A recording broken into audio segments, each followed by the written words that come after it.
Então, quando você lê a Bíblia e você não consegue entender o que a palavra de Deus diz, talvez você pense assim: ah, eu não sou crente suficiente, ah, o Espírito Santo, né? Ah, o Espírito Santo não me usa, ah, o Espírito Santo não me ajuda a ler a Bíblia. O Espírito Santo, ele vai trazer iluminação para a sua mente daquilo que você conseguiu interpretar.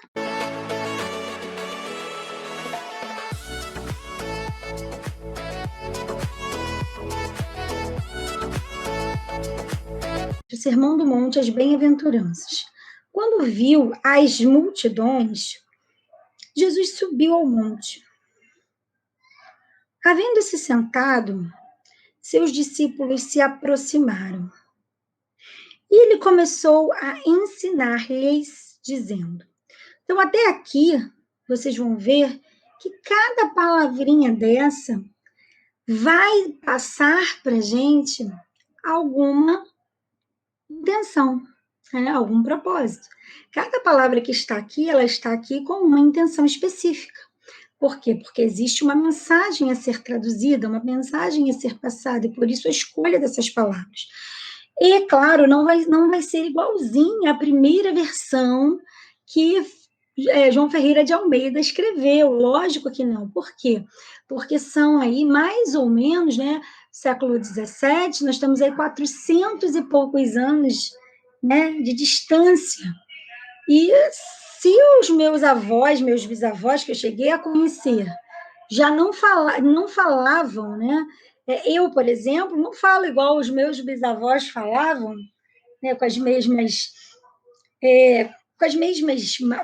manias, né, com as mesmas gírias, ou com os mesmos, entre aspas, sotaques.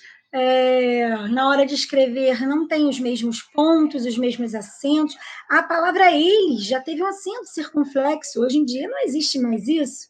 Então, a língua, ela é viva, e é por isso que existe uma gramática para limitar essa tão grande transformação. Estruturalmente, a língua se mantém, mas os acentos, a forma de falar, às vezes o próprio significado muda. Tanto que, conforme vai se fazendo a tradução, vai se atualizando, as traduções vão se atualizando, você vai pegar alguma tradução por exemplo, 50 anos atrás, é diferente da tradução de hoje. Por quê?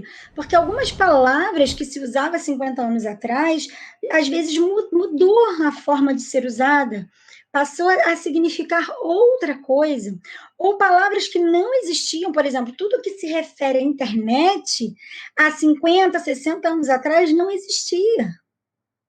Então, essas palavras nem existiam no vocabulário. Coisas que se referem a celular, né, partes do celular, nomes que nós usamos, né, nas mídias sociais, não existiam há 30, 40, 50 anos atrás, e agora essas palavras existem. Por quê? Porque essas tecnologias existem hoje. E algumas tecnologias que existiam naquela época, que hoje já estão obsoletas, já não tem mais sentido usar determinadas palavras. Por exemplo, rádio vitrola, né? Rádio vitrola. Se eu falar rádio vitrola para minha filha, ela não sabe o que é, né? Quando a gente fala, por exemplo, mimeógrafo, não sei se alguém aqui pegou a época do mimeógrafo, mas quando eu falo, porque quando eu era criança, minha professora passava os trabalhinhos no mimeógrafo. Mimeógrafo? O que é isso? Né? Então, conforme a vida muda, a linguagem ela também muda. Mas as regras gramaticais, elas são mais firmes, por quê? Porque existe uma escrita, existe um registro. Dependendo do lugar, né, para onde eu vá dentro do Brasil, de repente eu vou ter dificuldade de entender algumas coisas, porque existem pessoas que têm uma linguagem muito própria daquele lugar, mas a língua padrão, a norma culta da língua padrão, ela existe para que realmente exista o quê? Exista uma língua que todo mundo entenda. Né? Por exemplo, eu, né, dava aula para alunos de nível médio. Tinha umas coisas que eles escreviam, que eles falavam, que eu não entendia, porque não está mais na minha faixa etária. Quando eu era adolescente, eram outras palavras que estavam na moda. Agora, na época deles, são outras. E aí eu tinha que falar, vem cá, o que quer dizer isso? Principalmente que tudo é abreviado no WhatsApp, né? Então, quando eu dava aula online, tinha ali o chat, eles iam abreviando tudo. Eu, por favor, traduzam, porque eu não estou entendendo o que quer dizer. Então, assim, a palavra falada, ela muda com muita rapidez. Então, existe um embasamento teórico, né, que é ali a gramática, a normativa, para segurar isso. Então, a palavra escrita, ela vai ter o quê? Ela vai usar a norma culta da língua. E a norma culta da língua, por estar muitas vezes distante do que nós estamos acostumados a falar na nossa comunidade, né, dentro da nossa casa, com a nossa família, às vezes nós esquecemos como ela funciona. Ou às vezes nunca aprendemos como essa regra funciona. Então, por exemplo, quando nós vamos ler a Bíblia, se nós estamos muito distanciados do conhecimento da norma culta da língua, porque estamos muito acostumados com a linguagem da nossa comunidade, né, da nossa família, dos lugares que nós frequentamos, e às vezes vamos dizer assim, todo mundo fala para mim comer. Então você aprendeu a vida inteira para mim comer. Isso para você não está errado, está normal, porque foi assim que você aprendeu. Talvez você tenha ido à escola e mesmo assim ninguém corrigiu isso e você continuou achando que é para mim comer. Sendo que o mim, embora ele seja usado depois da preposição, sempre usado como preposição, ele não pode exercer o papel de um sujeito. E quando eu digo para mim comer, esse comer aqui está ligado ao mim. Então, eu preciso utilizar um sujeito, pronome, um pronome que seja sujeito, que possa exercer esse papel de sujeito, e o mim não pode. Ele é um pronome oblíquo, utilizado sempre com essa preposição. Para mim, a mim, né? Para mim. Então, eu tenho que entender isso para saber que eu tenho que dizer para eu comer.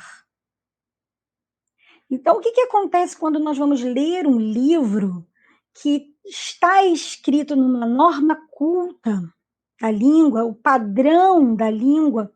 Muitas vezes nós não entendemos algumas coisas. Por quê? Porque está distante do conhecimento que nós temos. E aí, para isso, nós precisamos o quê? Nos aproximar desse conhecimento padrão, normativo. E por que existe esse padrão, essa norma? Para que todos, nesse nível da norma, consigam se comunicar. Então, ainda que você queira continuar na sua comunidade falando como todo mundo fala, você mesmo assim precisa conhecer a norma culta da língua. Então, quando eu leio aqui, quando viu as multidões, Jesus subiu ao monte, havendo-se sentado, seus discípulos se aproximaram, eu tenho aqui várias classes gramaticais sendo utilizadas para que esse texto aconteça. Então, quando eu leio aqui o texto, e eu tenho uma clareza a respeito da língua, da gramática da língua, fica bem mais fácil de eu conseguir interpretar o que eu estou lendo, tá? Então, se eu leio aqui, né, quando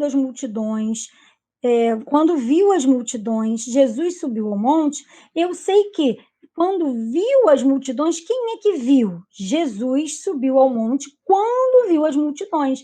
Então, eu sei que a minha oração, ela está numa ordem invertida. Ela começa com a oração adverbial, tá? E depois é que vem a minha oração principal. Ainda que você não saiba isso, né, que é uma oração adverbial, enfim, não tem problema você não saber isso. O que você precisa entender é que esse Jesus que subiu ao monte é o mesmo Jesus que viu as multidões. E aí, quando a oração está em ordem invertida, começa a dar um nó na cabeça, porque na fala, se eu conheço a norma somente da fala, A norma da fala é totalmente, ainda mais quando nós falamos com pessoas íntimas, é totalmente distanciada da norma culta da língua, que é a norma que nós temos que usar para escrever. Então, eu vou falar com você de uma maneira mais relaxada, né? Ainda mais se for uma pessoa muito íntima, e a gente usa, às vezes, umas palavras assim que só a gente mesmo entende. Quando chega na Bíblia, não é assim. Então, tem problema você ter a sua norma da sua comunidade, da sua família? Não. O problema é você não conhecer a norma culta da língua. Porque quando você vai fazer uma prova, quando você vai fazer uma seleção de emprego, quando você vai estudar num curso, quando você vai ouvir uma palestra, tudo isso vai se aproximar da norma culta da língua. E a depender do tipo de livro que você vai ler, do tipo de palestra, do tipo de emprego que você vai buscar, essa exigência vai ser talvez muito maior. Então, é de extrema importância que você saiba, né, que você possa transitar nessa norma culta da língua, que é muito mais exigente em relação às concordâncias, aos pronomes, às colocações das palavras, em relação ao significado das palavras, quanto você possa também falar com uma pessoa um pouco mais simples, que não conhece muito bem, e você possa se adequar ou continuar ali, né, se comunicando ali com as pessoas no seu dia a dia. O que você precisa é ter essa capacidade. Vou pegar um livro para ler de Machado de Assis, vou pegar uma Bíblia, por exemplo, né, corrigida, na linguagem corrigida, que é um pouquinho ainda mais, considerada um pouquinho mais difícil. Vou pegar aqui um poema para ler, e você ter capacidade de conseguir ler e interpretar aquilo. E, ao mesmo tempo, vou pegar um gibi para ler, as palavras tudo meio mais ou menos, e você também conseguir entender. Então, você tem que ter essa liberdade. Isso é um direito que nós deveríamos lutar por ele. De ter a capacidade de ler e compreender, interpretar todo tipo de texto, seja uma receita, né? Seja um documento, um contrato de trabalho, de você ler e saber nas entrelinhas ali, essa palavra que eu não conheço, vou lá no dicionário, busco, procuro, agora eu já sei o que significa, e ter domínio dessa estrutura oracional, né, que é a oração, onde tem ali um verbo, onde tem ali várias palavras, que tem ali suas funções sintáticas, e você não ser enganado, nem passado para trás, ludibriado por alguém, porque você não tem essa capacidade linguística. E isso não deveria ser privilégio de alguns.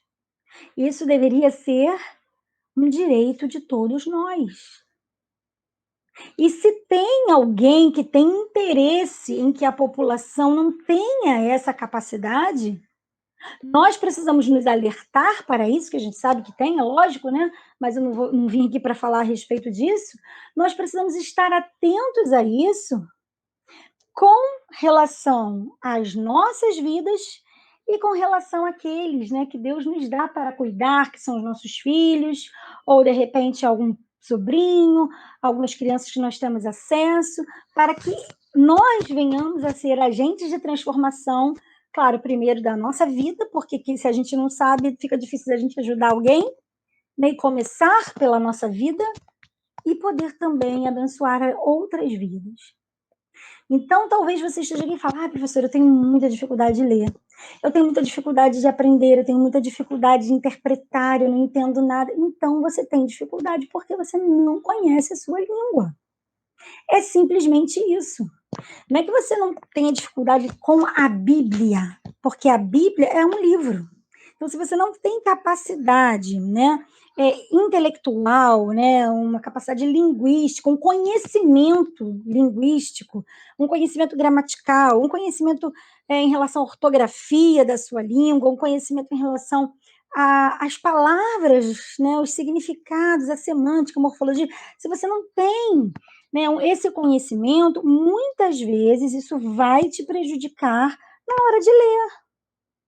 E não é só na hora de ler a Bíblia, na hora de ler qualquer coisa, às vezes até para você ler um rótulo de um remédio, para você ler as prescrições, né, de um médico.